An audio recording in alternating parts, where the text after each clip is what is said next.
2 থেকে 3 দিনের জন্য কোথাও বেড়াতে যেতে চান আর যদি সেটা দীঘা বা মন্দারমণি না হয় তাহলে অন্য কোথাও যাওয়ার কোনো প্ল্যান করতে পারেন। আমরাও তাই চলে গেছিলাম ডুবলাগিরি সি বিচ। তাই হাওড়া স্টেশন থেকে ফলকনামা এক্সপ্রেস ধরে বালেশ্বর স্টেশনে নেমে গেলাম। আর তারপর 2 ঘন্টার পথ হচ্ছে গাড়িতে করে জার্নি। তারপর পৌঁছে যাবেন এই ঝাউবন দিয়ে ঘেরা একটা নিরিবিলি সি বিচ, যেটার নাম হচ্ছে ডুবলাগিরি। আর এই সি বিচের কাছাকাছি অনেকগুলো হোমস্টেও আছে, যেখানে থাকা খাওয়া সমস্ত কিছুর প্যাকেজ আছে।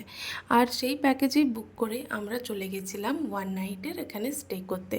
তারপর এখানে আবার কলিগদের সাথে যাওয়া, বুঝতেই পাচ্ছেন কতটা আনন্দ হয়। নিজেদের যেখানে ভাইবস মেলে সেখানে সত্যিই আনন্দ দ্বিগুণ হয়ে যায়। সন্ধেবেলার পরটা এই সি বিচে এত সুন্দর লাগছিল আর এত দারুণ হাওয়া দিচ্ছিল, যেটা বলে বোঝানো যাবে না। 2 দিনের জন্য অবশ্যই ঘুরে আসতে পারেন। টাটা।